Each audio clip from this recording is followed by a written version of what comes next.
We're starting? Yes.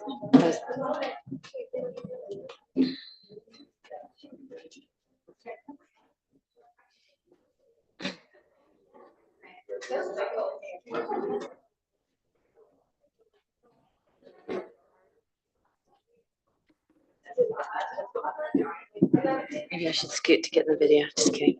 I'm happy to be out of it. Yeah, I guess so. Yeah. Someone asked me and I said no, and they said, well, it's on there. And I said, well, then yes. Are you ready?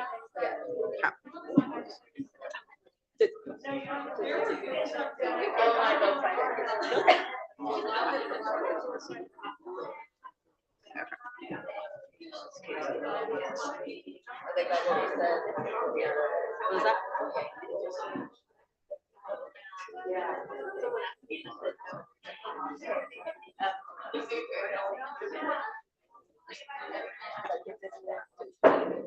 After I.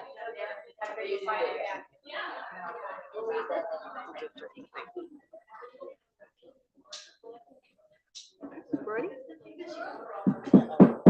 All right. Good afternoon, everybody. We're going to go ahead and call to order our study session for today, May 20th.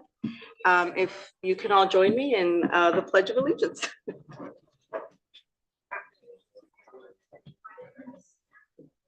Pledge allegiance to the flag of the United States of America and to the republic for which it stands, one nation, under God, indivisible, with liberty and justice for all.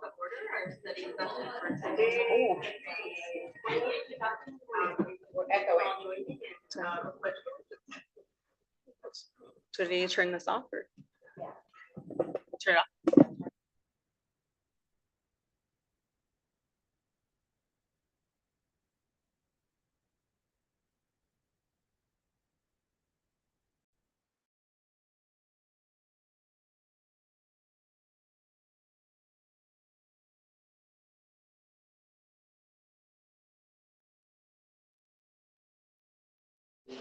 So roll call, so let the record show we have our four trustees, Phil Delay, Kathy Monaghan, Edith Torrance, and myself as our trustees, as well as our student trustee, Christoph. And Sadie, I believe, is on her way, and President Sanjay Dave is absent. Again, approval of our agenda, second, approved, moved by Catherine, second by Theta. And our main agenda item. Pass it over to you. Want to vote on it? Oh, I'm sorry. Thank you. Christoph, how do you vote? I approve. You? All in favor? Aye. All right. Motion moves forward 4-0. All right. Thank you. Thank you very much. First of all, I want to welcome our students who are part of the superintendent's advisory and just share briefly that this was a position that consisted of students who held offices as well as students who interviewed and showed great passion for our school district and interest in making it stronger. So we're very fortunate to have all of them here with us today. Also, wanted to share that our student board members, Sadie and Christoph, will introduce the presentation and share the format. But I did also want to say that we have a slideshow that we will present, and each group has one slide with information, and we would ask that they could go through and present their recommendations to myself and the board, and then after there will be time for questions and comments from the board to the student board members. So with that, I would like to hand it over to Sadie and Christoph, who will introduce the study session.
Jasmine Cruz. I'm a junior at Mountain View High School. My name is Avery Olmsted, and I'm a senior at Mountain View High School. My name is Simona Choi, and I'm a junior at Los Altos High School. For context of our focus group, we noticed that many students with mental health struggles tend to feel uncomfortable talking to adults about their needs, their mental health needs. And the specific concern that arises is that students have difficulty speaking with an adult, therapist, family, friends, or even using school wellness resources to help maintain their mental health issues. In addition, we noticed that the number of mental health professionals in California does not meet the demand in students' need for guidance. Therefore, our committee proposes to form a peer-to-peer mentor program, which will provide one-on-one support from student mediators to provide low-risk mental health and wellness guidance to students in need. And through a program, we hope to provide a more accessible resource for students to comfortably talk about their mental health struggles or any stressors that may be apparent in their personal or school lives. And we hope that this will help students get the help that they need. So our main goal through this program would be to create an elective course and maybe even a CTE course for students to take. This would open up students to wellness, mental health, and sort of psychology-based courses that they could take in the future or interests that they may have that they can pursue through this course. We would like to also have a teacher or clinician advisor to lead the class and lead by example, but also teach the student mentors how they can approach certain conversations with students and manage mentees and mentors, as well as lead training with the mentors that they can take to learn to become mentors. They would also, alongside this course, we are hoping that we can create sort of a curriculum that mentors can follow as they work with mentees, as well as work with the teacher advisor to learn more about psychology and wellness and mental health. Do you guys have anything to add? And then on the next slide, we have a sample of a student interest form. And then with everything being said, we hope that the board can support our peer mentoring program and develop the development of a club into a course. Any further questions?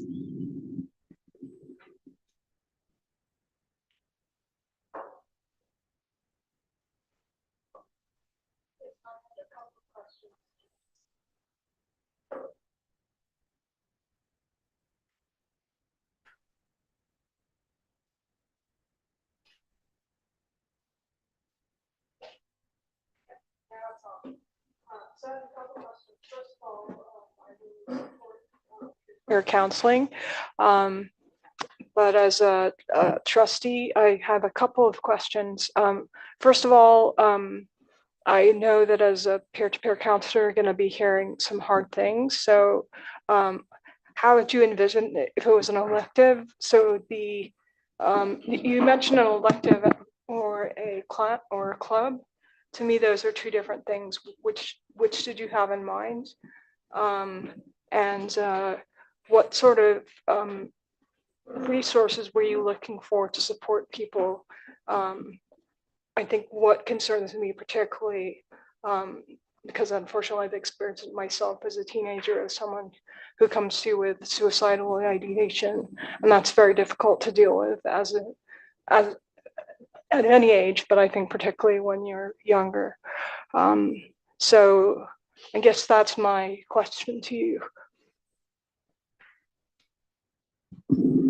I can start. I would like to touch on your question on making sure that those student mediators are protected, because as you said, we definitely do not want this to be a substitute for professional therapy or professional mental health support. So one idea that we had was to make use of the student mental health form that is well circulated throughout the MVLA schools. We were hoping that through using this form, I've used it myself and I've referred other students to it as well. the student that is filling out the form can indicate in what field or in what area a student is experiencing a major stressor. And they also indicate how severe those are on a scale of 0 to 10. So with the help of the clinician and adults that would be helping this course, as well as with the support of MVLA counselors that do see these students and are mental health professionals, we are hoping to circulate through and find those forms submitted by students where they indicate that a peer mentor might be a really helpful resource for them and that they're in a low risk situation.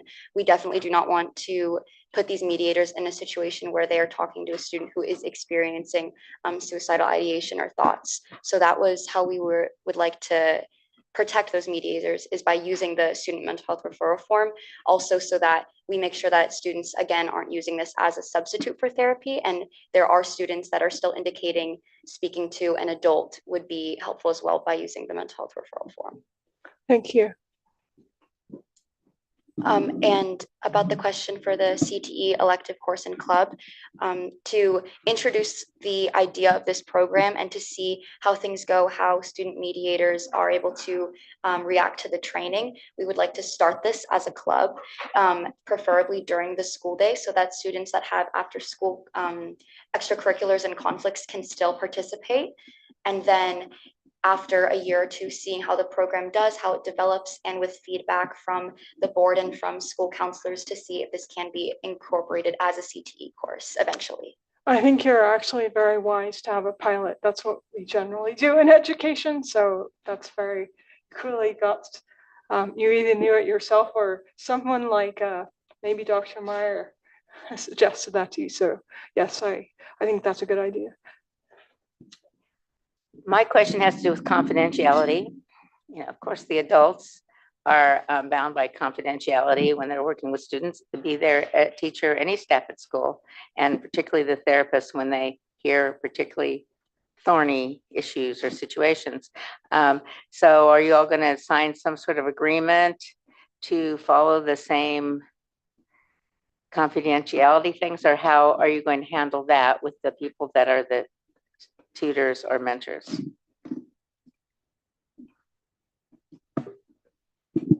So to answer your question, we were thinking that the mentors, when they apply and also when they are accepted, that they would sign a contract or some form of agreement where they understand that the confidentiality of their student mentee is very important, and to sort of prioritize that when they're speaking with them and communicating with them. I think we would also try to find training programs leading up to the student becoming an official mentor that would highlight the importance of confidentiality for the mentee, especially because the students would be going to school together. We were also, part of our idea for like mentors and mentees was to have mentors be upperclassmen, mainly juniors and seniors, and then mentees would be underclassmen. That way there'd be sort of a guidance aspect, as well as there'd be a separation between, more of a separation between them, as they may not be sort of in the same social groups. And then overall, the student teacher, the teacher advisor and clinician would also be overseeing the mentors and making sure that there is that level of confidentiality and boundaries between the mentors and the mentees, as well as to go back to what Avery was talking about, to make sure that the mentors aren't in over their heads, and if mentees need to be redirected to an adult psychologist, that they are. And then finally, we also wanted to make sure that the parents were involved. So a contractual agreement from a signature from a parent, and also a signature from the mediator themselves, to ensure that they are well prepared for the program.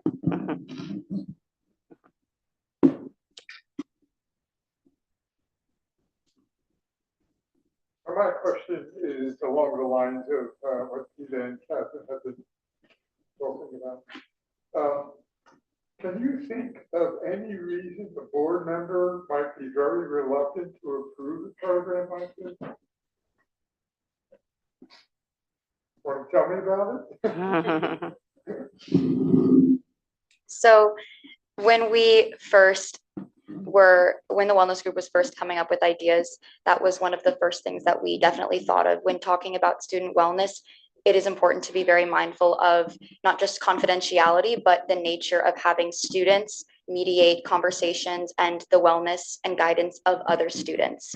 So as Simona was talking about, we have looked into several training programs that students would be going through, because we definitely do not want to just have students sign up and say, I'm interested in psychology, I'm interested in becoming a counselor in my future, and then sending them off to talk to students. That's definitely not what we want to do, but rather we want this club and eventually hopefully a CTE course to train these students in first aid, mental health safety, as well as confidentiality and different wellness topics, so that these students are well informed, and again, overall making sure that these students aren't put in a place of burden and that this is not impacting negatively their own mental health. So one conflict or thing that we thought the board would definitely be concerned about was, are these students going to be prepared enough and educated enough to talk to these students and become a peer mentor? So that is where looking into third-party training organizations and systems was something that we were looking into as well.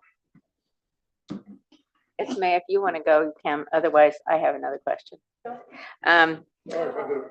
Oh, you have a follow-up first. Okay, well, then you go first. Follow up, then another question, then another. So I like very much that you referred to first aid. And that suggests to me that you should try to create an analogy between physical health and mental health, and first aid for physical health and first aid for mental health. So for example, a student who has taken a course in first aid sees somebody gets cut and knows that there are certain antiseptics to put on, that the infection has to be going with it. That's all perfectly reasonable. But if a student is having stomach pain, you wouldn't expect another student to say, hey, quick, hand me a knife, I'll take out the appendix. That would not work.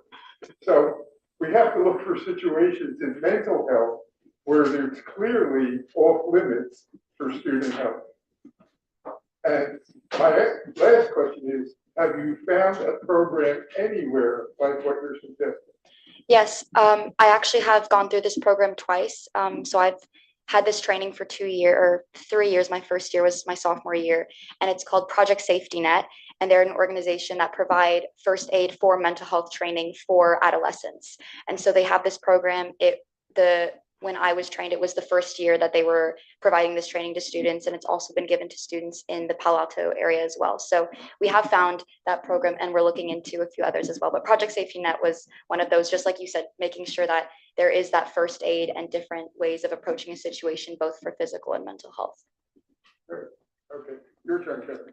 Well, along the lines of what Phil said, to me, a club is a perfect idea in any case. And then if it can turn into CTE, but of course, once you get to the CTE, then you have to add all the rigor and things to hopefully maybe make it sooner or later, not just an elective, but an A to G certified elective and all, that sort of thing. So that would be more complicated, but we do a lot just by having the club with people trained like you are. I'd love to see some more lists of your different research that you've done or the classes you've taken so that you can, show us what you've gone through so far. And then I suppose the board would have to write some policy and regulation in terms of interacting in this way with students. So, yeah, but it's a very noble cause. I would just add to what Catherine said. When teachers come to the board to ask about having a new course, if they want to present a new course, the first thing they have to present is a curriculum and what the course purposes are and things like that. Mm-hmm. Michelle is telling me I'm talking too much. We're almost at time, I think, for this one. But Phil, you want to finish your thought? So you might want to have some advice on how to make a curriculum and what it would look like and things like that. Or maybe they could just use the one straight out of Project Safety Net.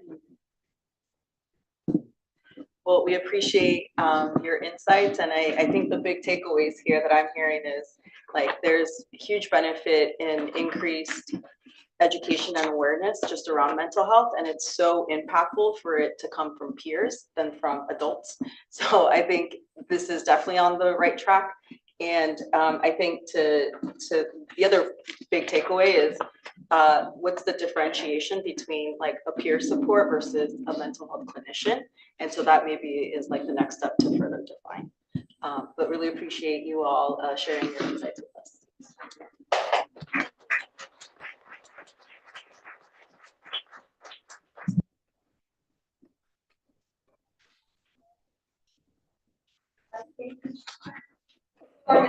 The population success.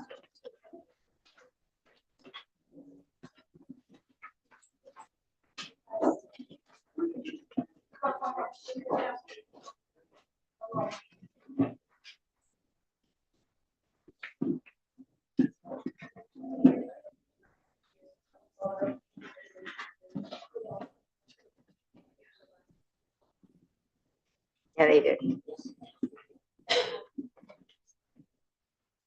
My name is Lauren Holm. I'm a senior at Los Altos High School. I'm Melanie, and I'm a junior at Los Altos High School. My name is Michael Tighe, and I'm a senior at Montague High School. And our topic is career pathways. And by choosing career pathways, we aim to help enhance awareness and opportunities of various post-high school plans and increase support for students who are interested in pursuing career pathways. And we have chosen this topic because of some concerns we have. Some of our primary concerns is that our district does not yet have enough resources for students to explore potential career pathways. So for example, according to the National Center for Education Statistics, 80% of undergraduates in the United States change their major. And on average, a student will typically change their major 3 times during their undergraduate, their 4-year undergraduate education, meaning students are unsure of what to do. And that is kind of expected at 18 years old. It's kind of hard to figure out what they want to do for the rest of their life. But what we want to do is kind of give students the opportunity to explore some various potential career options. We have came up with maybe adding a few things to the course information sheet. One thing we could add are the A through G requirements. By doing this, we can help prevent seniors from, at the end of the year being all stressed with all the different courses they have to take. And we could help them plan ahead and also ensure that students are taking the necessary courses to help prepare them for the careers they're interested in. We could add relevant careers on the course information sheet. And to also address the concern about students not being sure about what they want to do, we are proposing a spreadsheet with teacher career information and also having like parent volunteers too. And at our family partnership meeting, we met with a parent who is a dentist, and she told us that she would be willing to give students opportunities for like internships at her office. And this would give the opportunity for teachers to share their unique pathway, because many teachers didn't at first know they were going to be teachers. Maybe they went to medical school, or maybe they want to do something else. And I think it would, we all agreed that it would help students maybe explore different career options, different majors, learn more about what the teacher did, maybe some internships they had, which would all be shared on the spreadsheet. And it would also even help strengthen relationships between teachers and students, because students would be able to learn more about what their teachers did before becoming teachers, or maybe what they're interested in, and help learn more from them. And then another suggestion that we propose is further developing our CTE program. So obviously our CTE program is excellent for students that have discovered it and have gotten involved early on. However, one major concern we have is that students do not have equal accessibility to all the courses offered within CTE.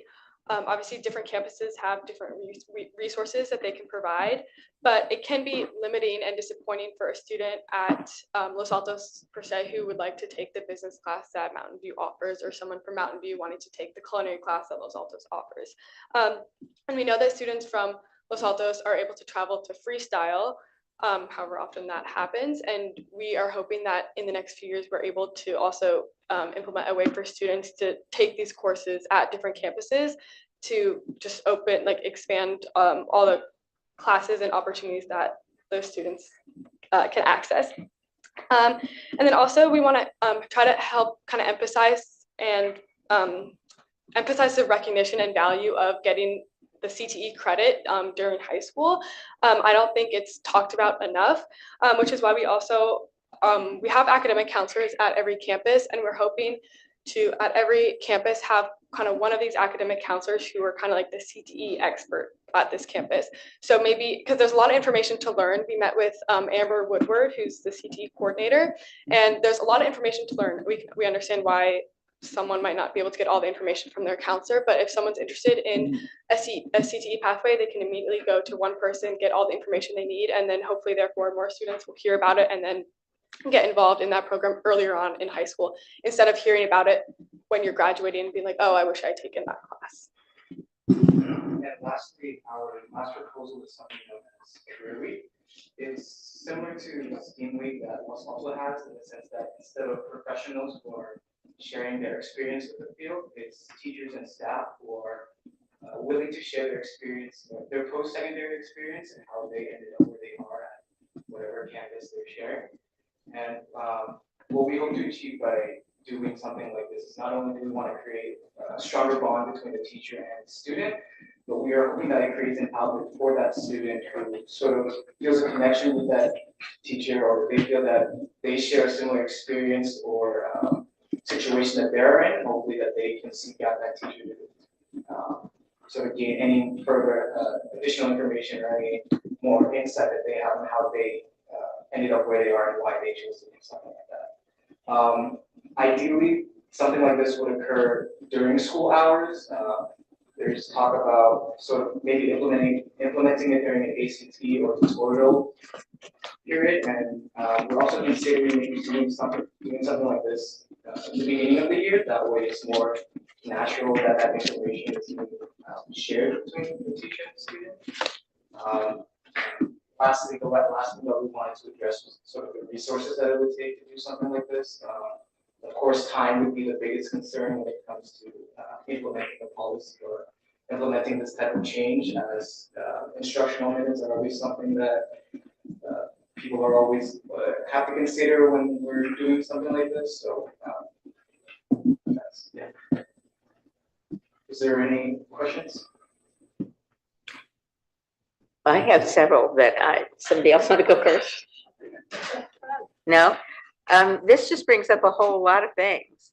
One is I'm very fond of clubs. We already mentioned clubs in the last one. Is there some way that you could implement some of it through a club setting where you could like help write some of these things, or make posters to go with some of these things, or have little talks during club about the different thing? I mean, that's one thing. So that's one idea, but what kind of ideas do you have for implementing besides the week and stuff, and the counselors being more in tune with this and so on? How are you going to encourage them to be more? How are you going to get the students? Would it be clubs? Would it be posters? Would it be what? Yeah, clubs are absolutely a great way. I don't know the exact number at Mountain View, but at Los Altos, I could say we have over 100 clubs stemming from all different, like anything you can imagine pretty much. And a lot of them do have to do with careers, but we also want students to get all the information about all potential career pathways. I know in this area, college is a very common pathway for students, and that's obviously not a bad thing, but we also want to like celebrate the other pathways that there are after high school. So that's why Michael was talking about having a lot of this information shared to all students at once. Clubs are a great way to, get information and experience on one specific topic or one specific field, but we want students to be able to understand that there are many options, not only just aside from college, but even in college and what you can do with that. So that's why the biggest thing is determining how we can get all that information out, because ACT doesn't always reach every student, and instructional minutes are always tricky, like taken away from class time. But that's so are you guys going to help develop this material? I mean, or is it something you're turning over to staff to write out all the information so that it's ready for everyone. So, I mean, because you talk about time, that's part of the time, is the resource to actually create the materials. And even that could be a club, the CTE support club or something like that, where you help write the materials that are then going to be distributed to everyone. I mean, I'm just wondering how you're going to do all this without saying, oh, this is a great idea, now you guys do it, staff, you know. Yeah, so I understand that there are a lot of logistical questions and a lot of logistical concerns when talking about implementing something like this. It was actually, we brought that up earlier when we were trying to sort of formulate ideas and proposals. And while our recommendation isn't perfect, what we hope to sort of achieve by doing this is we want to sort of get the conversation going on how we can make these CTE courses more sort of well-known and how we can make it more available to students. So the idea of the career week isn't exactly perfect. Oh, no, I think that's a fabulous idea. Absolutely fabulous. That one is great because that is one implementation item. But the other materials, I'm just not sure how you're going to gather them all on some of these other ones. Right, yeah, and that is a big concern that we try to address, but we're not too sure about how stuff like this actually happens and what is the process that this kind of change would undergo. So, I mean, the big thing about it is it's just a suggestion that we were hoping that to bring it up to you guys that way. Since you all understand the process and how this works, maybe that'll get it. So that'll start the conversation. Yeah, so I can personally say I love all those ideas and the cross campus too. Do you think some of the courses could be done partly online, like from the other campus, or not? I mean, like cooking, it's kind of hard to do online, you know. It's you know what I'm saying? But do you have any ideas for that, or we need to brainstorm some more on how to get classes between campuses? We spoke with Mrs. Woodward about this, and we definitely do need to brainstorm some more ideas with that. I know Mountain View has a health course of some sort and like a business class, which I'm sure could be taken online, but I know a lot of students in this district also revert to online courses already, taking them like at Foothill College, for example. But I know that I'm sure taking them within the district is definitely less of a hassle. But something like culinary, that definitely would be something that would be more valuable if you can do in person. So some sort of transportation. I mean, we have students that travel from Los Altos High School to Freestyle every day. So doing something similar in that sense would be great. I don't want to hog it all, but I think maybe you might even branch into avocations, not just vocations, but avocations and hobbies, because sometimes people end up with a profession that was related to something they didn't think would ever be a profession, but it was their avocation, something they did on the side or a hobby they had, and then they decided they loved that better than a, other kind of job. So I don't know how you could incorporate that or not. It was just a thought. So first of all, just sort of a low hanging fruit, and maybe I didn't quite understand. You talked about the course catalog, and you said the courses didn't list if they were A through G. Did I hear that correctly? Yes. Okay, that seems to be a pretty easy thing to fix. Absolutely. So if the board agrees, I think that would be a pretty easy thing to ask staff to do, because that is staff time, but it does seem pretty easy to put A through D. I know there are hundreds of courses, but I think it's worthwhile to make sure our students understand. Then, yeah, okay. That's, does the board agree with that? Okay, and then the logistics of what you mentioned, right now we don't have transportation from Los Altos to Mountain View and vice versa. We have discussed it in the context of freestyle. I think it's an interesting idea that you're proposing to open up electives, but I think we're going to have to look obviously at how much it's going to cost, how many students, and I think you're correct that we're not going to have, we have two different schools and we're not going to have the same courses at each school because each school has different teachers and different, and also our struggle right now actually is to find teachers with actually industry experience in certain areas like tech, as you can imagine. Although we pay very well for a teacher, we do not pay well compared to Google. So, but I think your points are well taken. And I think especially what you said about having a career thing with teachers and also having a spreadsheet for teachers if they're willing.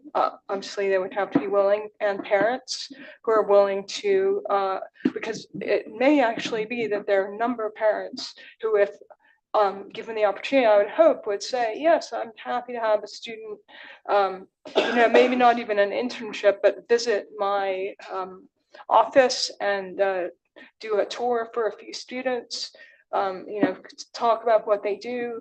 I know that can be very impactful for students. The only thing I'll add is I think when I think of like career pathways, career readiness programming, I really think there's like three ways or three steps to it. There's the exposure and exploration, which you all alluded to. Then there's the preparation, right? So like cover letter writing, resume writing, interview skill prep, right? All of that. That then leads to the career preparation, which is career experience, which is the internships on that. So you've alluded a little bit, I think, to all three, which is great.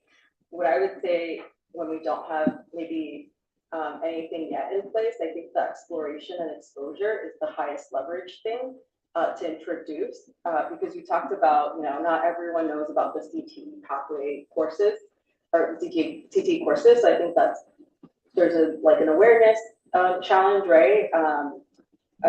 Possibly an access challenge. And so I really like your idea of the career week. And I would say to not limit it to the teachers and the staff on campus, but I think that could actually be a great way to engage a lot of community members to come in as guest speakers, a guest panel of some sort, to Vita's point of, just talking about like different pathways to sort of get to different career fields.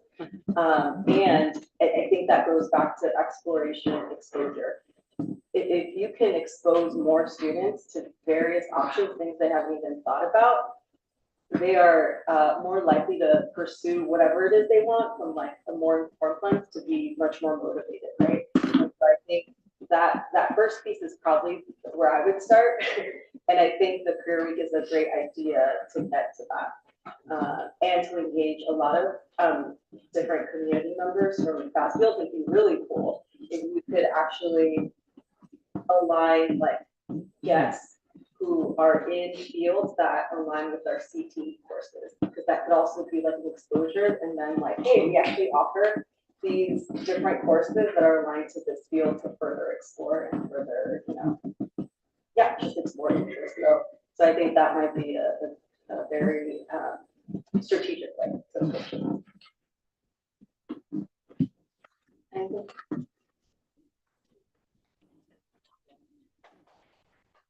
Thank you.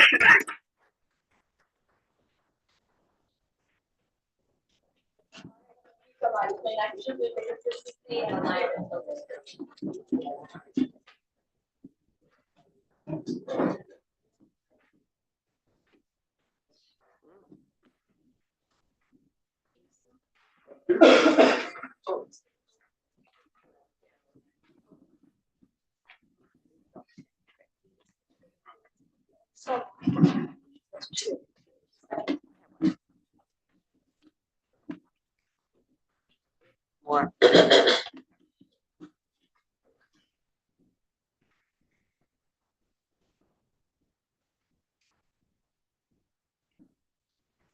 Hello, everyone. We are the Consistency and Alignment Group. My name is Samantha Geis. I'm a senior at Mountain View High School. My name is River Jones. I'm also a senior at Mountain View High School. Okay. I'm Asha. I'm a senior at Los Altos High School. I'm Addie, and I'm a junior at Mountain View.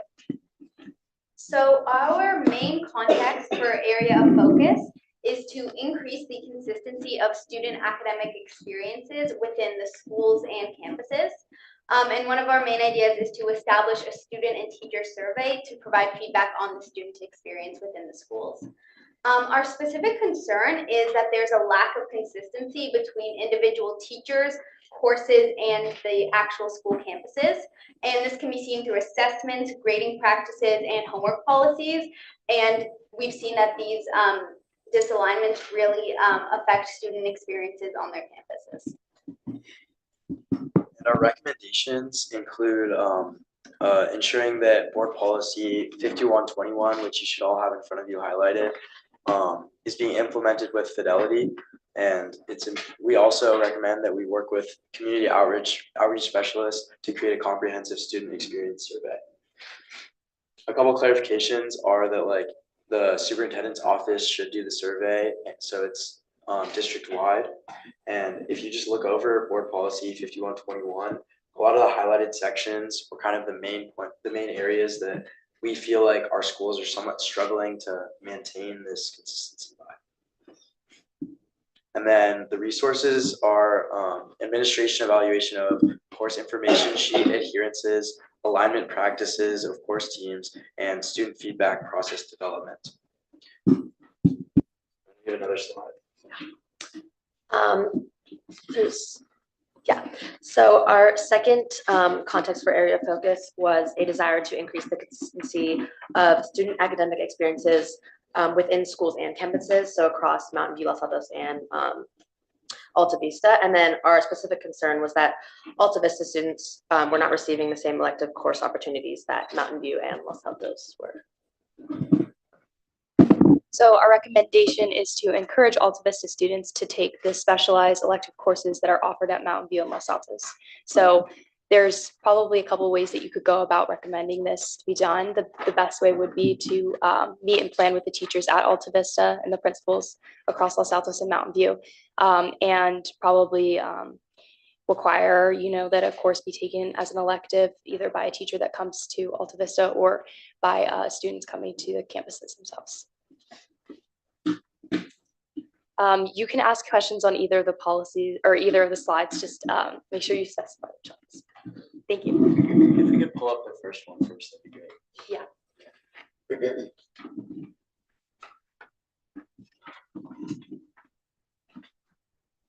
do you want to go first?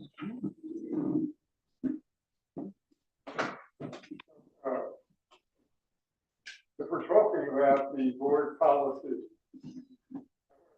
this isn't something the board has been trying to do for decades, and I mean decades, and we're still not there. Frankly, it's going to take a lot of cooperation with your superintendent, who will unfortunately not be Nellie, but we have a new superintendent that will be coming, and a lot of cooperation with the staff, the administration, and student teachers. And I think what you have done is made a good start to publicizing the student felt need for this to happen. And I think you got to keep pushing it, because it tends to get, in the school district, fires always come up, not real fires, but situations that have to be dealt with immediately. And we have all these wonderful plans about what we're going to do. And then these situations arise and they push these plans to the background. You're the ones who have to keep bringing it forward again to the foreground so that this gets done. So my advice is you and your successors need to work with the teachers, the administrators, and each other to keep the focus of this. Thank you so much. And something that I do want to point out is that, of course, it's literally the first goal on the 6-year goals. So I think that I agree that our district has been trying to implement this. Our goal with the survey is to kind of get a lot of student data.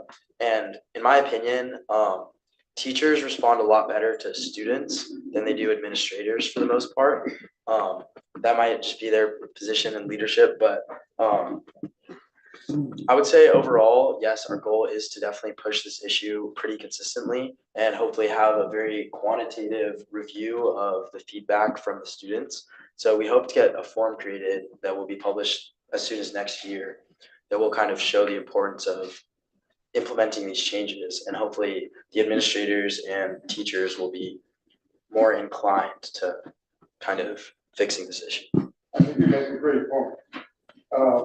And in fact, I think it would be great if you could have a survey completed for this year's experience and present it early next year to the board. So like late September, say. And if you could do that, you will establish a target for that year to get certain things done. And I think you have to do it that way. Do you have any other questions about the first slide?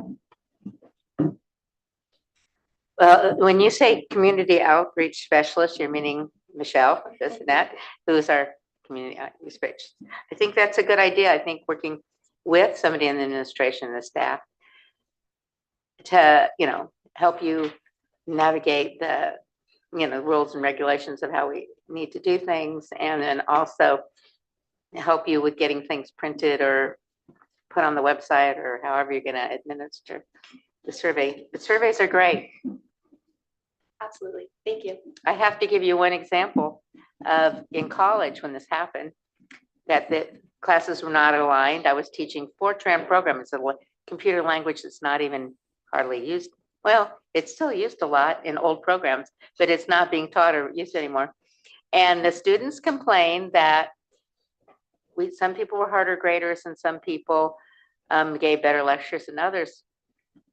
So I don't know that our high school would go for this, but they divided up the parts of the language. There's different parts of the language, and almost all languages, computer languages, have the equivalent of something called a do loop, to repeat a process over and over again of a few calculations. So I was a do loop teacher, and somebody else was structure of something else. Someone else was equations teacher and stuff like that. We divided it all up, and then we gave our other teachers our lectures to give for that part, and then we wrote the tests on that part, so that even if one teacher was better than the other, or something was better understood or not, everybody got exposed to the same thing. I'm just not sure we could do that in high school, but that's how we did it there. Yeah, thank you so much. And one thing we were also focusing on is rather than the actual teaching that gets done, because obviously each teacher has their own preferences for how they like to teach and the days they teach and the materials, we were also focusing on the consistency between assessments. For example, if one AP class has a five-page long exam for their final and the other has a multiple choice that's 40 questions long, just sort of the communication between teachers and departments to sort of make that consistent across the classes, so that all students, no matter how they've been taught, have the same sort of assessment and grading practices. Well, that's the sort of thing that this did, because the teacher in question wrote that part of the exam. So if the teachers could agree on the exam and then make sure that each of them taught, even if they taught differently, this person wrote the essay you're supposed to write, or describe the essay you're supposed, and a different person wrote, say, half as many multiple choice, then you'd each get some of each, and it would be, more comparable. Is that what you're thinking? Yes. So obviously I agree with Phil. I mean, this policy was adopted in 2018. So it's quite, but I think what you students can add is not only the quantitative data, but its impact on you as a student. And I think that is, while we as the board have written this policy, we cannot tell you what its impact is on you. So I think if you can incorporate in your survey, like why this matters to you, clearly it does. I understand why it does, but if you can gather data from students as to why it matters to them, it's not just their grade, right? It's about school culture. It's about many other things that matter to how a student's experience in high school, right? It's also equity. So there are many other qualities that that there are feelings involved, right, as well, and those feelings matter. And that this policy, policies are not about feelings, right? We don't put feelings in here, but I think in your survey, you could delve into how this makes students feel. And I think that, I hope, would have an impact on teachers, because they do care about you, but I think sometimes it's tough because, they're used to doing things a certain way. And so I think a better understanding of why this matters and hearing it from you directly, I hope will make this not just a goal that we've had since 2018, but actually move the needle. And are you also talking about like grading on a curve versus not, and that sort of thing too? Okay. So all aspects. Yeah. So just to move on to the second slide. Absolutely. The other questions on that one. Yeah. Is there any specific electives you all are envisioning that we know there would be like high demand for, and what would the impact be, I guess, specifically at Mountain View Assaulters if we were to move forward with this organization?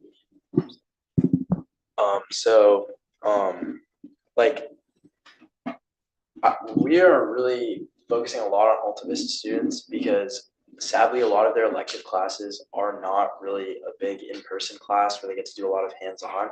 So I mean, some classes we envision could be like culinary, photography. I know at least at Mountain View, photography is one of the first electives that fills up every year, and kids are always on the wait list to get into.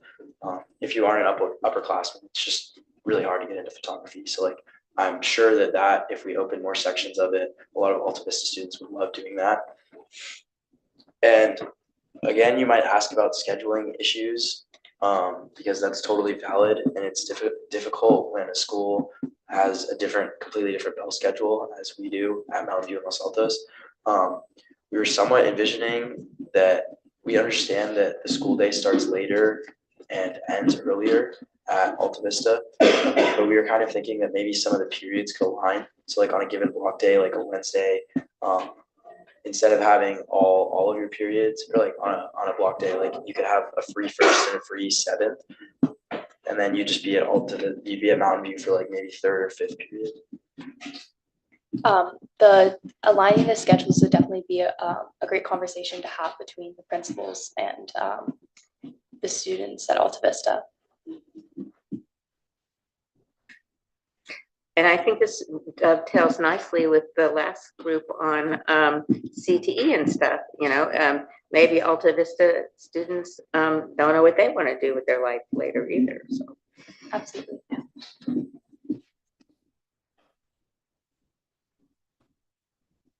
Ever questions? thank you so much.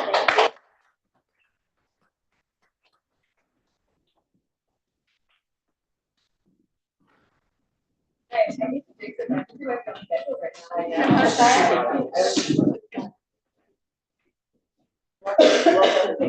All right. Our next group is feedback and communication.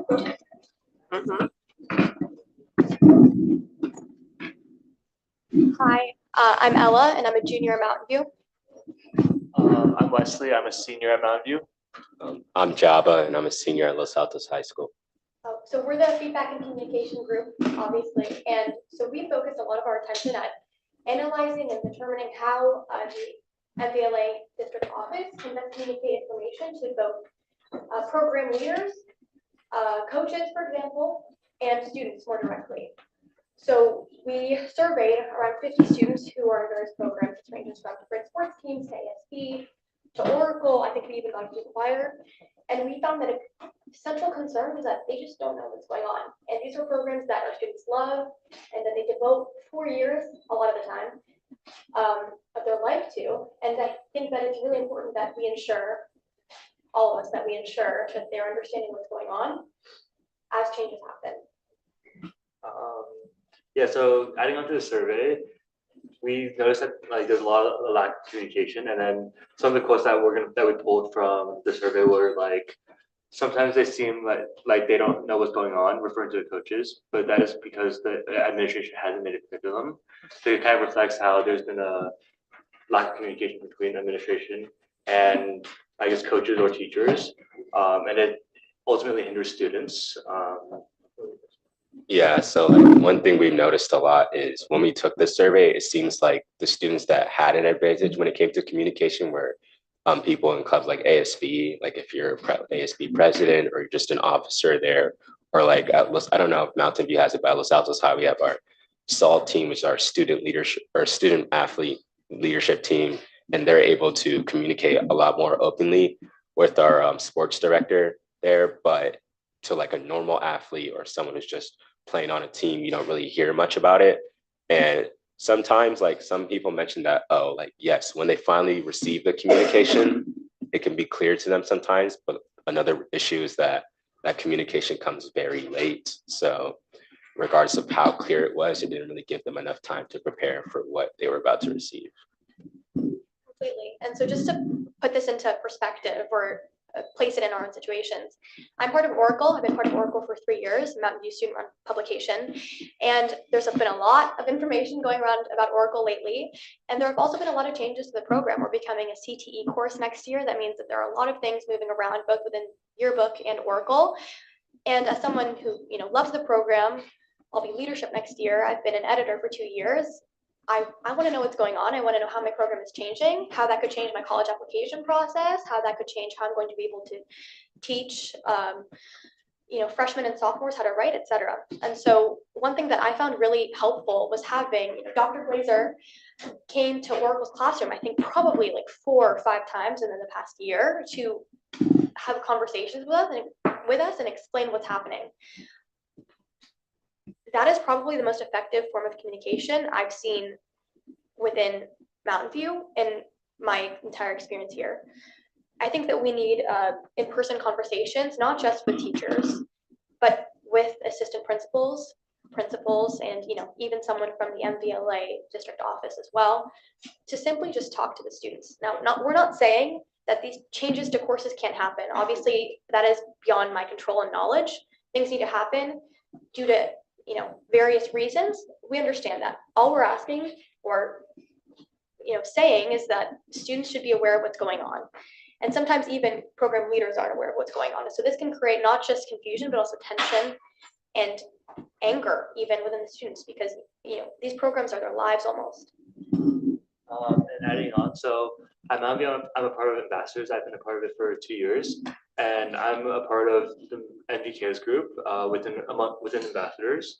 And this year especially, we struggled a lot with communication between admin and our programs, where we try to host fundraisers, we try to host events to help the underserved at Mountain View, and we have came into some problems with how like coordination would work and stuff like that.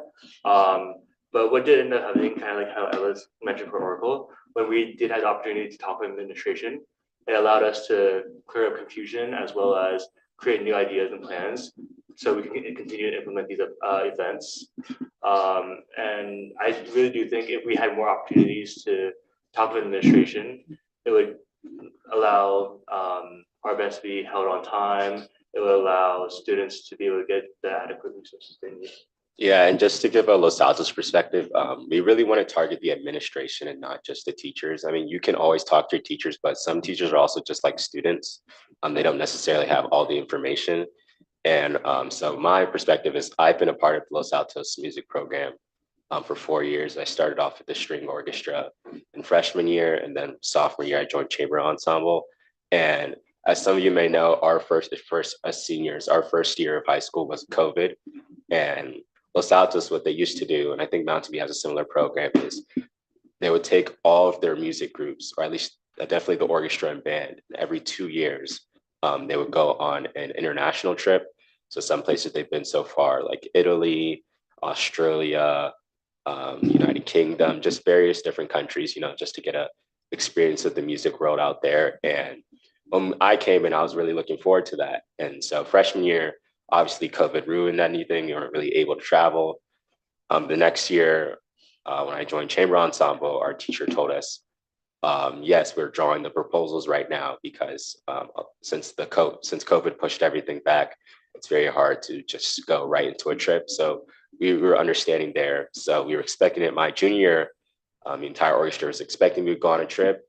He sort of just gave us like the same vague response again at the start of the year. He's like, oh, we're drawing proposals. We're getting ready to do the costs and, what hotels we're going to do. And then throughout the year, anytime, obviously you don't want to be a pest to the teacher, so you don't want to ask repeatedly. But at the same time, it's like the curiosity is really hitting you. And sort of every time we asked, it's sort of just more vague responses. And we ended up ultimately not going on a trip last year. And so here comes senior year again. And he said the same thing. And then, but this time he made it like a bit more progress. He was like, oh, don't worry, we're going to have a meeting about it. And so my mom's also a part of the Music Boosters. And I was hoping that she'd be able to get more information from there. And he sort of just gave the same big response again. And so here I am, I'm about to graduate, and all 4 years I didn't get to go on a trip. Now I'm not saying like, oh, does that make the music program bad? Not at all. We were still able to have our concerts at school and our other events, but it's just the fact that I never really got a clear reason on why I wasn't able to do what they had done in years past. And so even if just as I said, even when we asked our teachers, it's not really enough if they don't have all the information themselves, which is really why we want to be able to target, administration, because at the end of the day, they introduce more of the formal plans. And so they'll probably have more information about what we are able to do, why we can do or why we couldn't do it. So with all of those examples, our formal proposal, or I guess idea, is having biannual meetings with, this could be a variety of people. This could be an assistant principal, this could be a principal, this could be someone from the MVLA office in its entirety. This could be, a variety of people again, going to a student program. Obviously, there are many at Mountain View, Los Altos, and Alta Vista, but a few ideas off the top of my head are ASB, Oracle, choir, dance spectrum, large student-led, student-appreciated programs. We could have someone go there twice a year and just talk to the students, with the students, have a conversation, answer any questions they have, especially if we know that there have been questions or tensions. We saw this with, MPHS's theater organization. We saw this with, Oracle last year. There were just so many questions and a lot of curiosity that our teachers just simply couldn't answer, and they had no idea what to tell us. Simple 40-minute conversations will do the trick, in my experience. Again, we're not asking for the board to omit changes to programs. That is beyond our control, and we are aware that these changes need to happen. We're just asking for effective communication, and we really believe that in-person conversations, as little as twice a year, can help ensure that effective communication is reached.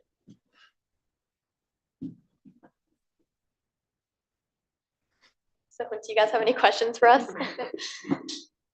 I just want to thank you each for giving a very specific example to ground the conversation and the rationale for your recommendation.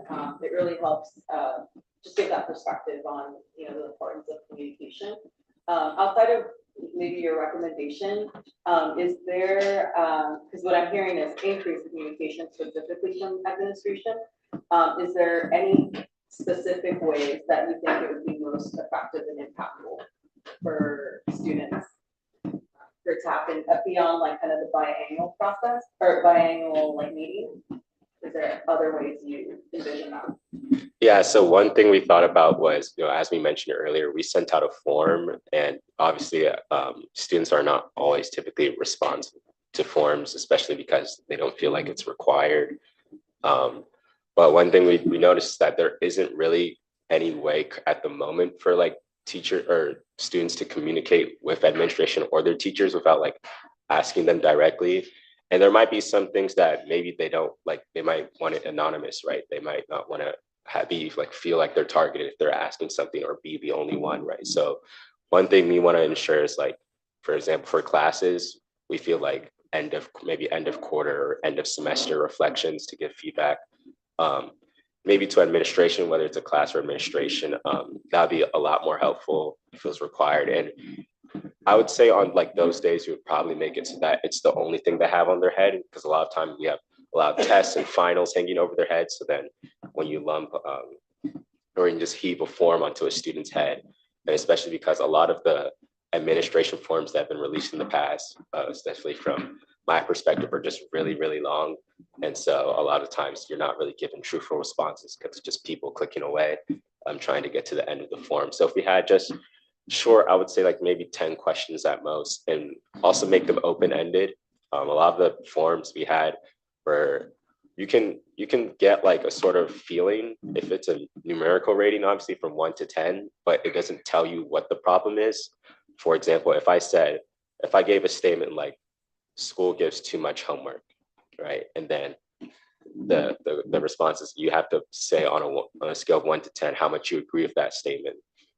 And let's say the average is about 10, with 10 being like, yes, they do give too much homework, but it doesn't necessarily apply to all classes, right? It could be one specific class, or it could just be one specific group, one specific club. So when you give numerical ratings, it's a lot more like generalized. And so to have more specific and concrete changes, it should be open-ended. That way, you know exactly what to fix. I noticed you had there, which you established a sports advisory group. Could you talk more about that? Yeah, so I think that another trend that we saw with our survey was that a lot of student athletes, especially student athletes actually, more so than any other group we saw, felt a lack of communication. I have friends on the lacrosse team and soccer team and baseball teams, and various things will happen and they feel like they and their coaches, from what they hear, have no control, or they have no understanding of why such changes are happening, whether it be a change in coaches that leads to less team morale. It could be a variety of things. I believe that Tim Lugo at Mountain View has established some sort of sports advisory board in which a girls lacrosse player or a boys lacrosse player could be from a variety of different sports groups. They're chosen or elected by their coach, and they serve as an advisory board to represent student athletes. I think this would be especially interesting if we diversified that to all student programs. So Oracle is really impactful. For example, I'm very biased. So is Dance Spectrum, so is choir at both Los Altos and Mountain View. And maybe having a representative from each of these student groups meet twice a year, again, with someone from the MVLA admin office to discuss questions, changes, concerns could be really impactful as well. Thank you. Now, both sports and music programs have parent volunteer and leadership groups, and they make money and do fundraisers for you guys and stuff too. But then like the athletic departments and their budget is supposed to handle things like uniforms and this and that for you. So it's all kind of complicated. The students need their group, and then the parents have their group, and then the staff has their group. But point well taken that the big C of the world is communication. You've got to communicate what's going on. And yeah, it is a little bit, you feel a little bit disquieted or whatever when you're kind of going through the motions to do whatever it is you're supposed to be doing, singing songs or playing the game, and you don't know what's the big picture going on around you. So I get it. And, we're sorry we're not doing a better job on that. We can work on it. Yeah. And thank you for your ideas on it. Do you have handbooks or anything? Like their handbooks or rules for things like activities or fundraisers, or how like guidelines on how you're supposed to communicate with each other, or get certain kind of information? Like I'm sure sports has schedules. There's different things that happen in your via different arenas that you guys are talking about. But and then do you guys have budgets or know what they are, or does the athletic director or the teacher or the whoever know these different aspects of what's going on? Because those things like budget affect the decisions too. I can speak a little bit about it. So I'm on the swim team right now for Mountain View. And we don't really know the budget. Like as students, we don't really know. But I do know for swim, like the coaches made it very apparent that like we don't have money. We don't get the funding that we need. adequate funding. That's from a student's perspective, that's all we know. We don't know the exact number. But we do know like. What does he mean by not have adequate funding either? Like you don't have uniform, I mean, you don't have swimsuits for everyone or We what? had like You're not sharing swimsuits, are you? no, but like we don't have funding to get new equipment that we need. For example, swimming, our diving boards are 10 to 15 years old. Yeah. We don't have enough funding to get new ones. And do you know how to submit requests or needs to whoever to look into it, you know, in an ongoing maintenance situation? Because that's kind of ongoing maintenance. As students, we don't know. It's more of the coaches thing. Again, kind of shows lack of communication. Yeah. It's something that if we knew how to, we would advocate for ourselves. We would advocate for our teams. Yeah, it sounds to me like some of what's going on is you guys don't know the process for doing things, right? What's the process for a field trip, right? I mean, that would be good for you as a student to understand just what the process is. Yeah. Just factually, what the process is for getting new equipment, right? How does that work? So then you know who's responsible for what. Yeah. Because I agree with you that as a student, you don't necessarily know, but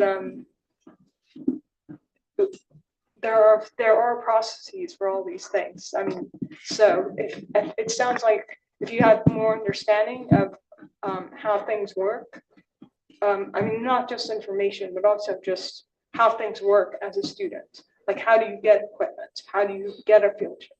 How, you know, what are coaches responsible for? That sort of thing. Like just basic process information. I guess I'm a process-oriented person, so that's what I see in part is that part of the lack of information is not understanding who's responsible for what. So then you because you know what the principal is responsible for, but in sports or with dance spectrum or something like that, it's a little less clear, right? So I totally understand what you're saying. Yeah, that's what I meant, Athena, by rules and handbooks or guidelines or whatever. So you kind of know the drill, you know, in a short form. You don't need to know the 20-page manual, but like the 5 main steps or something to do this or how to handle this or who to go to in this situation, that sort of thing. I completely agree, and there's definitely, you know, a purpose and reason for processes, and they're there for a reason. I think a big part of what we're proposing and why we're proposing it is because there have been situations recently at various, within various school programs where there isn't a form we can turn in to express our concern to MVLA office. Like with Oracle, a lot of things have happened in the past year for various reasons. A lot of changes are happening to our programs that we all care about. You know, we love this program, we love what it stands for, we love what it does. The only way, really, and in my opinion, having been part of this program for 3 years now, the only way for us to obtain this information effectively that I've seen is talking to someone who truly knows what's going on. This can't be done in an email. This can't be done in a brief sent out. This needs to be a conversation, in my obviously, my opinion. This needs to be a conversation to happen with someone who's higher up and who truly knows and can answer questions. Again, same thing with MVHS theater. I have a lot of friends in theater. They care about the program. That's why there was a petition made that would end in a letter sent out to Dr. Meyer explaining why they want this musical, why they believe it's important. And I know that parents and students also came to board meetings to express their concerns. I think with things like those special situations, we need to have in-person communication and conversations, not just to solve the problems or answer questions, but just to create or to dismay the animosity, I guess, and also to better acclimate higher ups with students, because I think that's also important for large student groups. But again, definitely in most situations, processes are in place for a reason, and they're there to help students as well. I guess what I'm saying is that if you understand how things work, you're more empowered to then understand why things are happening the way they are. So, for example, I mean, obviously you now are part of a board meeting and you understand the process of this board meeting. So, and you're part of now this mask group, so you're empowered to understand that. So there's a process that you engaged in. to understand various things. And I think the more you understand from a student perspective, and again, it doesn't need to be, the ed code or whatever, but just the sort of bullet points of, this is how a field trip is graded, this is how, this is how various decisions are made. This is who you need to, like, if you don't, this is who you need to talk to about that decision. Sometimes it is, at the board level, but sometimes there are various issues, right? Like we don't, at a board level, we don't look at what the swim team does. So if you just understand who is the person, who is exactly the person, like if you're on the swim team, who is exactly the person who is responsible for, saying that the boards are old, and what do they need to do, right? So that's a basic process question, which I don't know because I'm on the board, and like that's just, I'm dealing with these like 6 goals here. But I think for you as students, if you understood those, I think you would be much more empowered to then say, hey, like whoever it is, like, why don't we have new boards? Whoever's responsible, it's not a board, for sure. But I totally get what you're saying, and I think I support you in both a better understanding and also communicating with those who are making decisions that affect you directly. And also, you're welcome at any time to come to a board meeting. We're always happy to hear what you have to say. We certainly heard you on various issues. So, we always welcome student input. So, yeah. Thank you.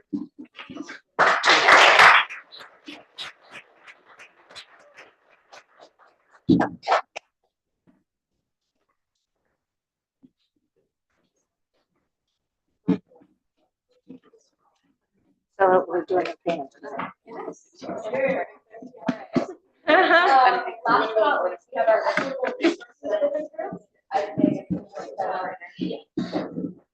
Oh, this is a big group.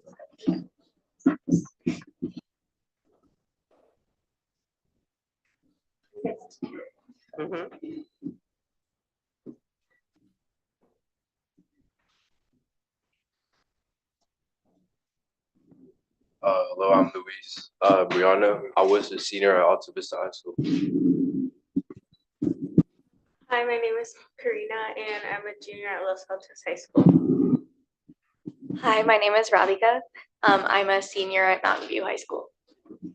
Hi, my name is Margarita, and I'm a senior at Los Altos High School.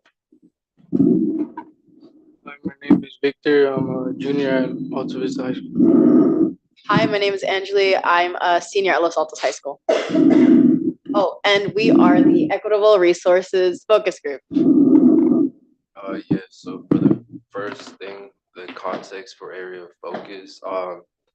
So it's basically, we're talking about equitable access to classes and opportunities for success within those classes.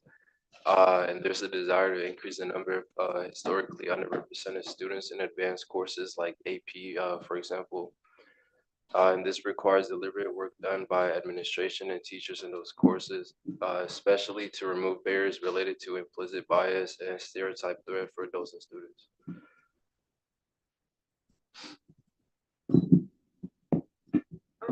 So for context, some of the things that we're going to be talking about and some issues that we'll be addressing that kind of prevent people from taking like AP courses and minorities are like the stereotype threat and anti-bias teacher training, and also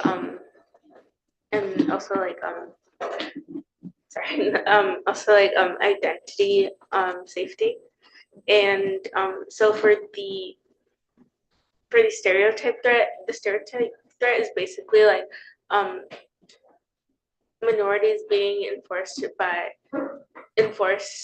their stereotypes and kind of becoming part of those stereotypes due to people kind of due to their environment that they're in. Like an example of this could be like negative stereotypes of like Latinos, for example, and not being very smart, and they kind of start to believe that, and they start to internalize that, mostly because they might not be getting enough help mentally and academically as well.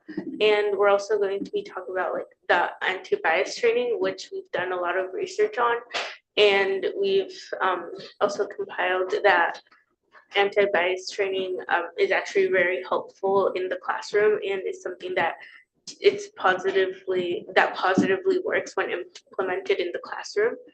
And identity safety is kind of being reliant and being okay with who you are, and kind of just implementing that into how a person acts, and that they are actually like confident in academically and in their persona.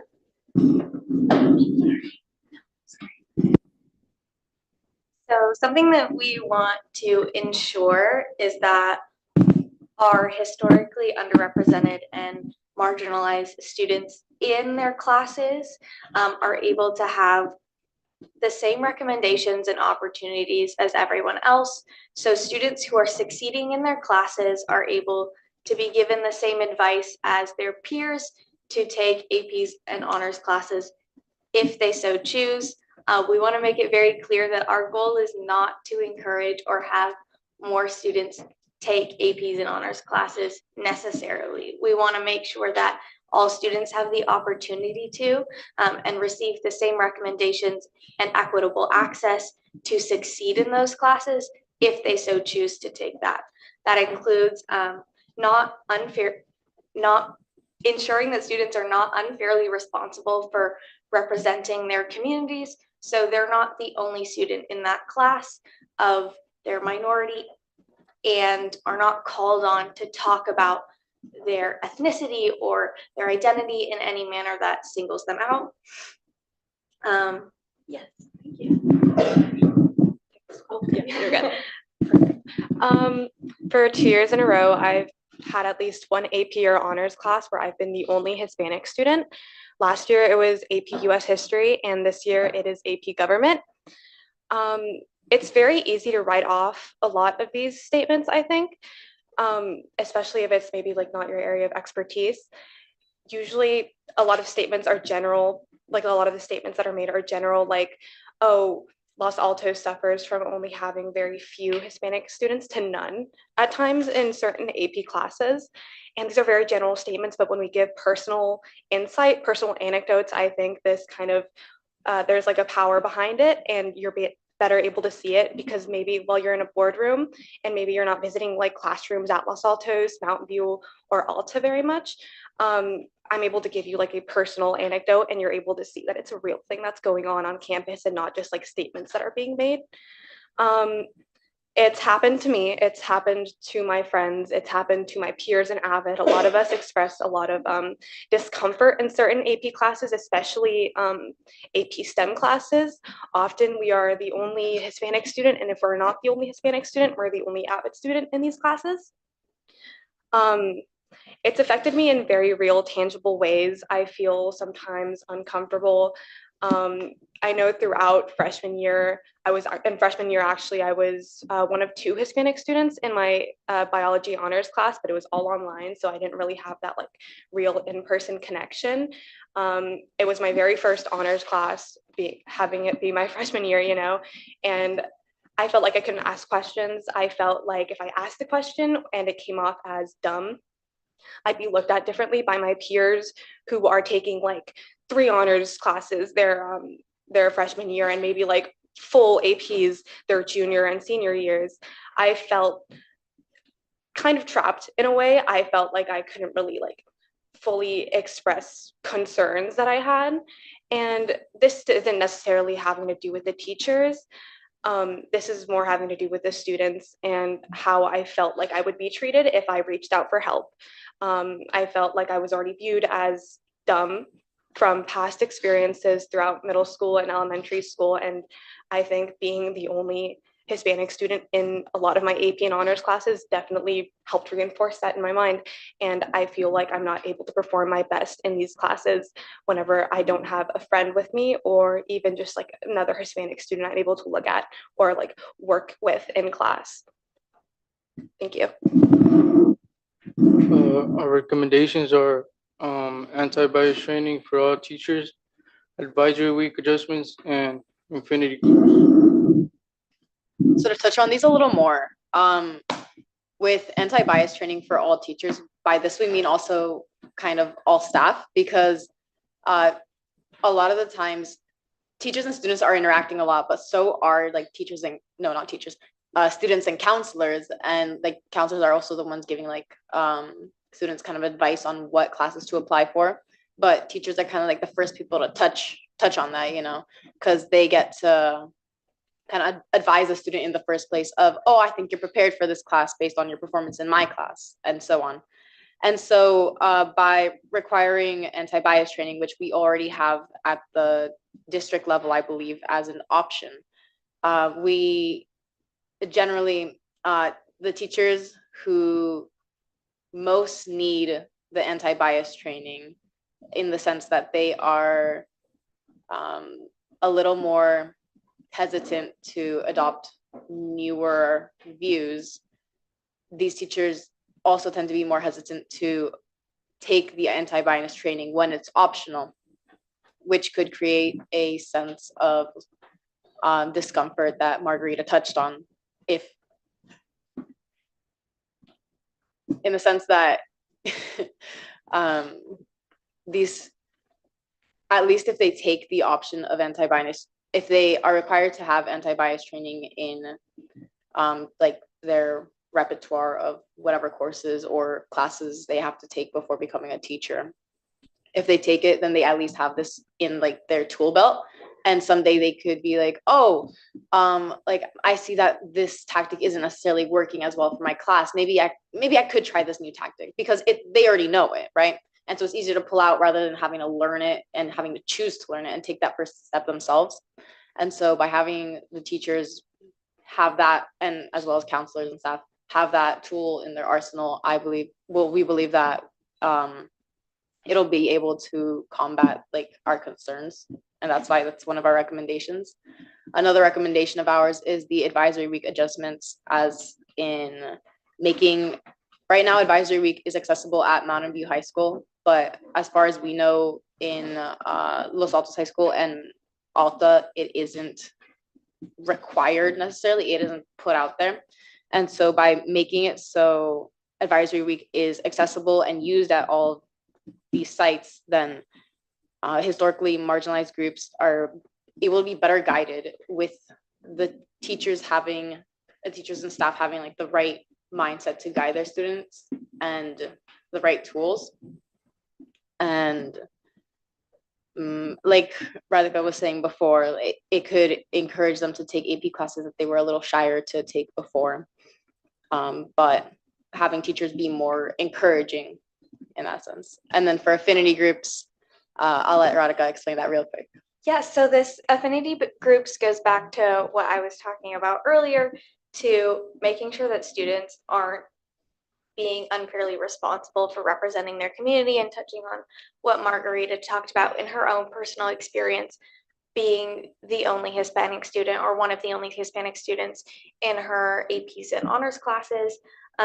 We spoke to many people at the family partnership meeting, and something that they recommended to us and talked to us about are how are ways that we can help create a culture of identity safety beyond just requiring this training for teachers and for staff and for counselors. How can we create that culture within students?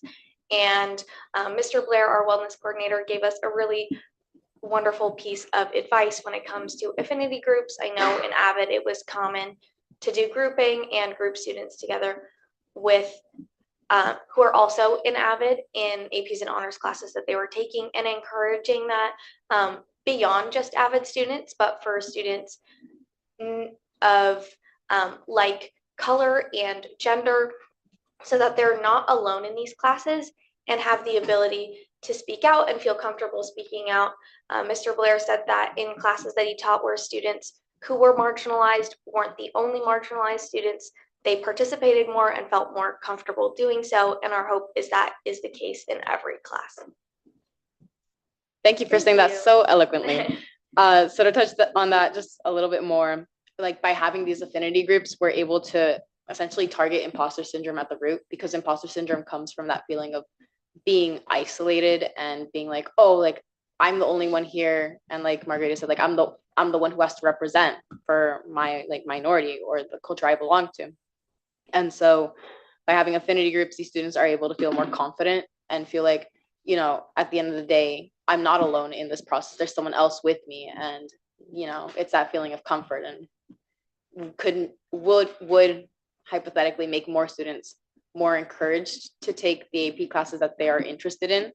And I think we could benefit from that at the district level greatly. So thank you very much. Do you guys have any, we're all done, right? Yeah, okay. Do you guys have any questions? Of course. I'll go first this time.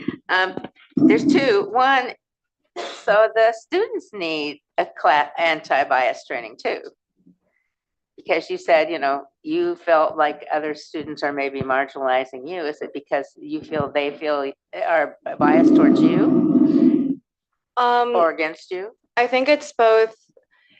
These biases are present in everybody, whether you're a minority, whether you're not a minority. Obviously, there's going to be like some times where students are marginalizing me, but I feel like it's more so a internalized thought as well, where it's very like I guess it's more family. It's more family oriented. Like my family is always like, you got to stick up for yourself. Like nobody's gonna help you because they bootstrap themselves up. And so there's this very like for me at least it's internalized of like, oh, I'm Hispanic and I'm other than these other students who are all white, Asian, and it's just more so of an internalized thing. So there's also that route to tackle within like these marginalized students that no, like not everyone's out to get you. It's like very internalized, but it's also just like I think it's a very how do I say this? It's a very valid internal like form of internalization. It's what we've been taught for like since we were born. So yeah.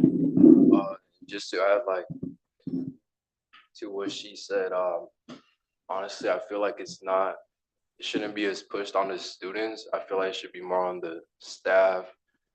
And I have experience on that. Like last year when I was a junior, I tried to take a AP class. I tried to take APUSH, but my counselor said like, oh, like, are you sure you could take it? You know what I'm saying? Like, and then it just made me feel like I wasn't good enough to take an AP class. And yeah, to like give a good example on like teachers or staff that are already more well like equipped of like the anti-bias training is at Alta Vista.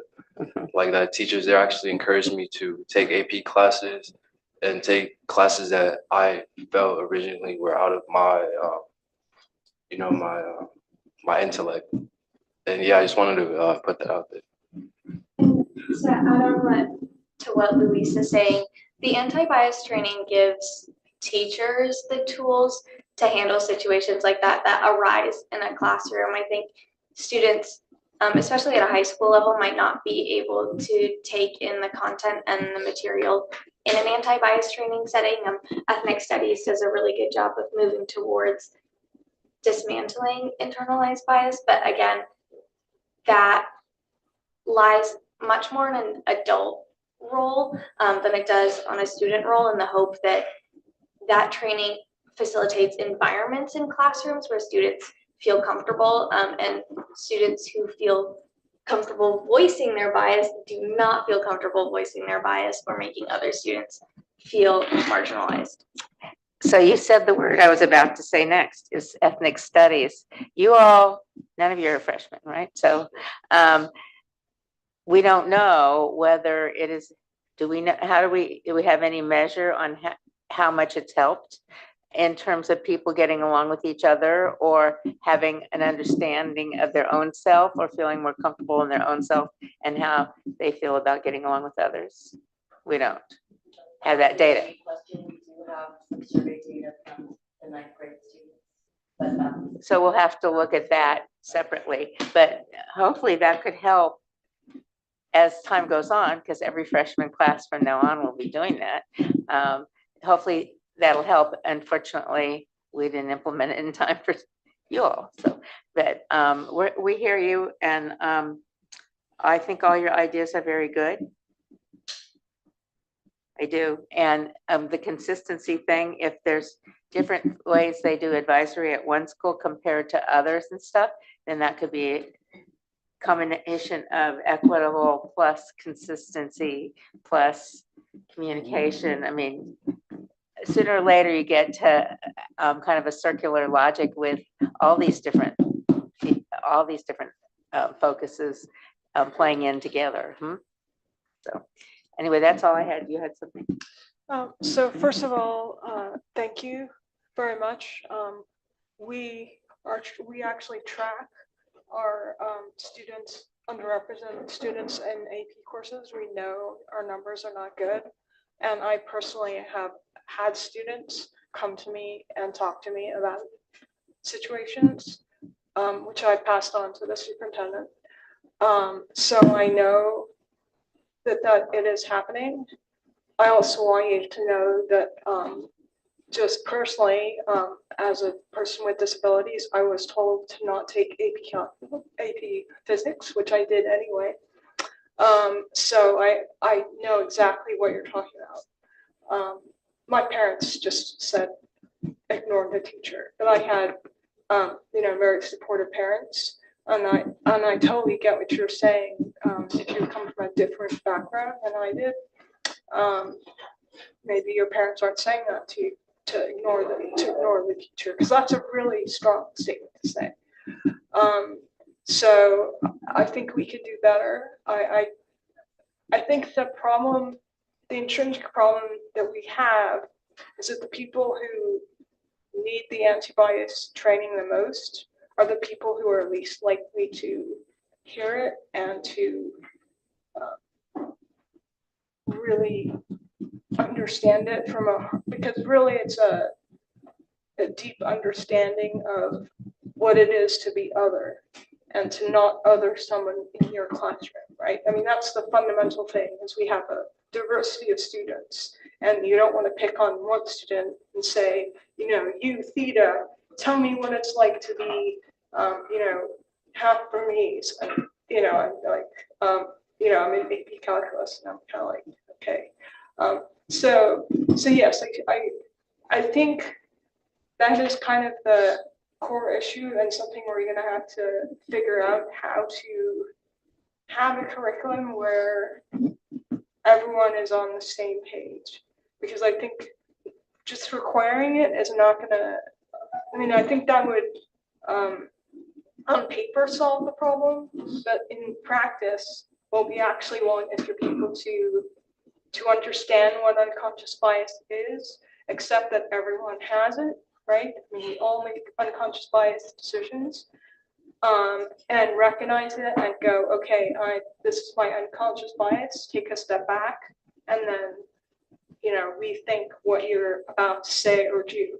So I think, but that is tough. And adults, frankly, we talk about adult learning. Actually, in our superintendent interviews, we talked a lot about adult learning, and it's much harder to teach adults than you guys, because you are at least aware that you don't know everything, whereas some adults think that they know everything.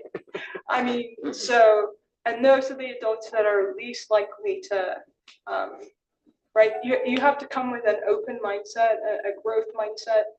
I think a lot of our teachers have that, but not everyone does, clearly.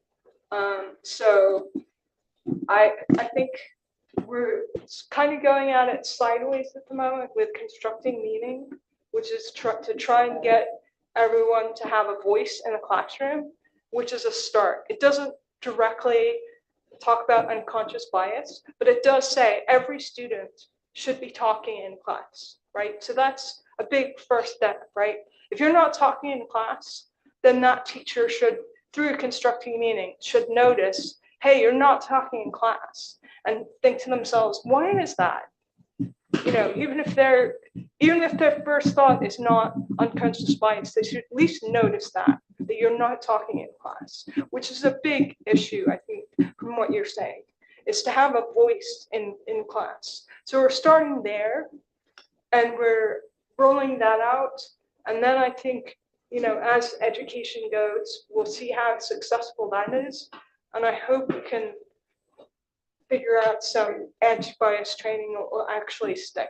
Because to me, that's the issue, is I don't want to have, you know, we just have this uniform grading thing that's been around since 2018. I don't want to have a requirement that is on paper and then we don't actually move the needle on your guys' experience.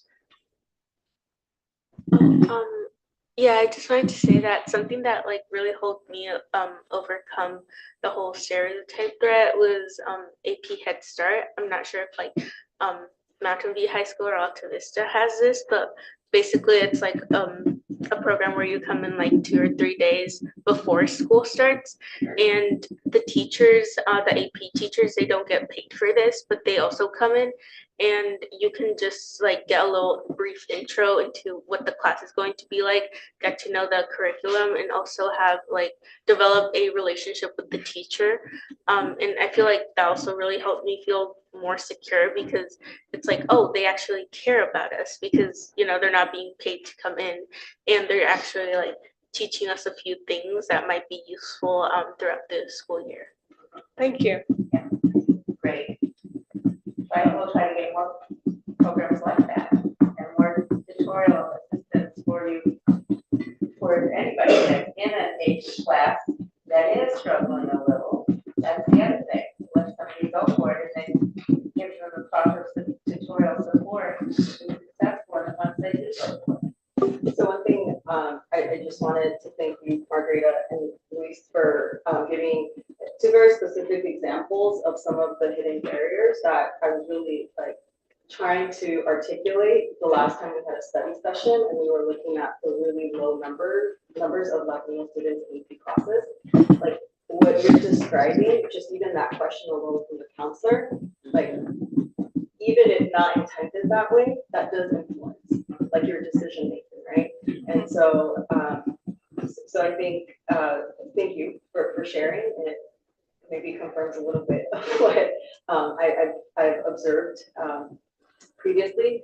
And I think one of the most important things, and some of you alluded to this, I think it's finding community within your respective campuses. I think Avid's a key place for that.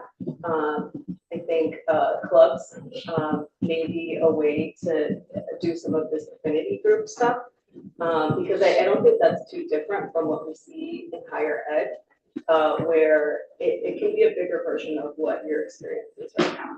And, you know, as someone who's first gen, who was the only brown person in my EP classes, when I got to college, it was, oh, this is a bigger version of my high school, and I practiced that, right? And so not that it should be that way, but I think there's something to learn within how we navigate higher ed and how to replicate some of that within our respective high schools. And so I think some of the other recommendations around training are super valid, and there is a difference between what's optional versus required, right? So just want to appreciate everything you all have shared, very thoughtful. And I wish we could understand a bit more how some of, like, why some of your peers are not signing up for AP or not, because though the reasons may be slightly different, they may still all be rooted in the same issue. Yeah, sorry, I was like tapping the mic and I didn't realize I was doing that, my bad. I'll say something really quickly and then I'll pass it over to Anjali just so we don't like go too over on time. You mentioned like wishing to understand why that like historically like Hispanic students are like first generation students just in general have like such low like sign up rates for like AP and advanced courses. I think it's overlooked the fact that we live in a very or no, it's not overlooked. It's it's blaringly obvious from like the big houses surrounding all of our schools. We live in a very affluent area.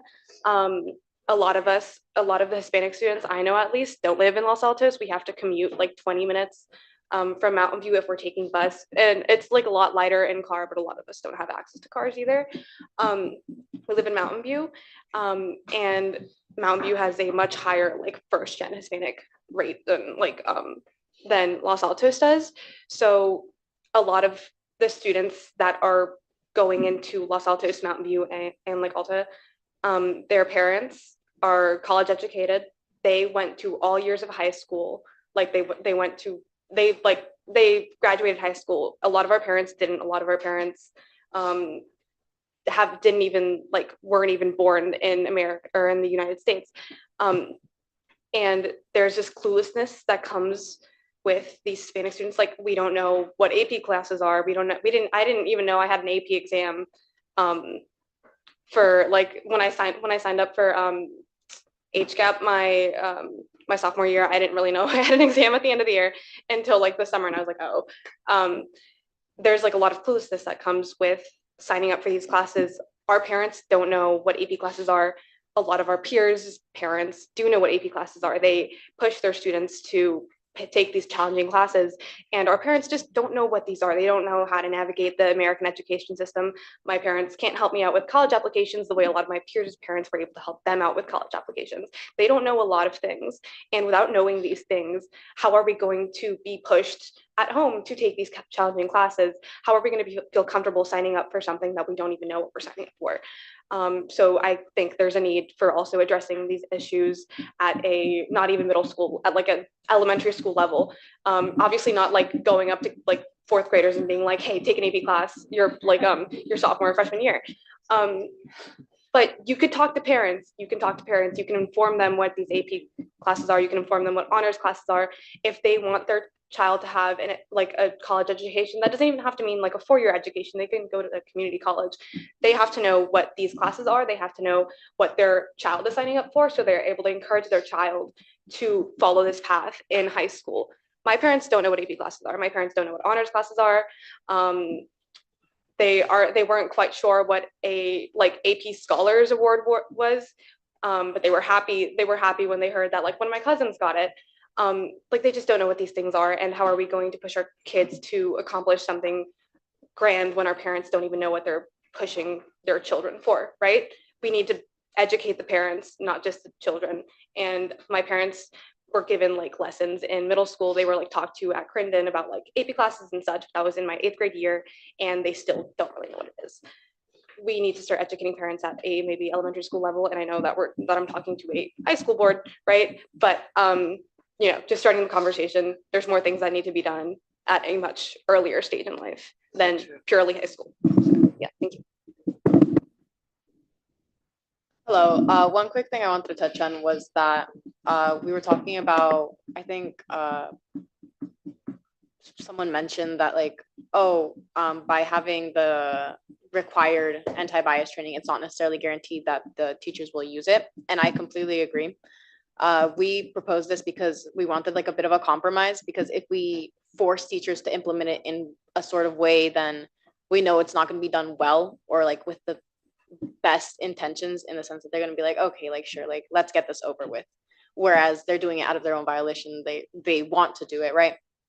And then another thing, even if we're not able to get like the anti-bias training for all staff required, we do believe that affinity groups would be like the best step in a sense, because I know that we used to have this at Los Altos High School and it stopped being a thing as of recently, but like avid students would be grouped with other avid students. So let's say there's like a total of 8 senior avid students trying to take AP Lit. Instead of dividing it so 7 students are in one class and then 1 is in a random other class, they would divide it so it's like at least like 1 other student with 1 other student.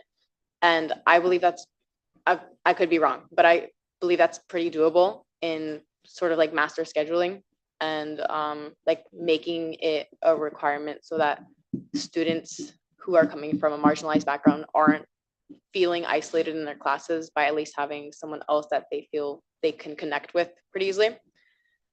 And yeah, that pretty much sums it all up.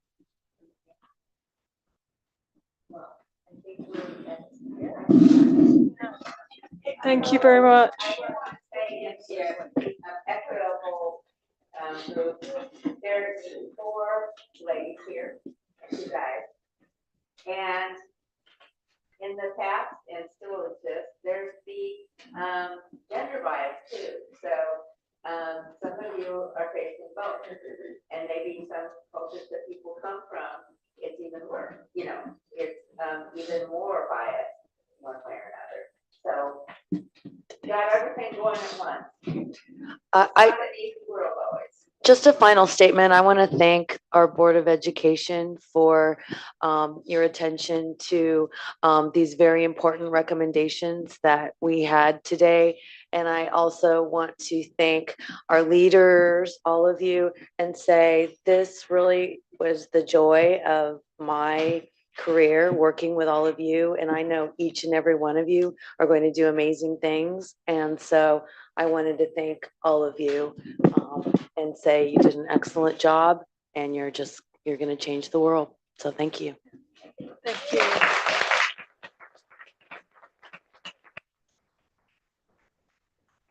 I want to say thank you to everyone who came, and I want to introduce River Jones. Okay, so I just wanted to say we have had the pleasure of working with Dr. Meyer and Ms. Bissonette this year, and we have just loved them both so much. We just asked for better people to work with. They've given us all the resources, support, contacts, information that we can ever ask for. So our MSAC wanted to give these awards to both of them.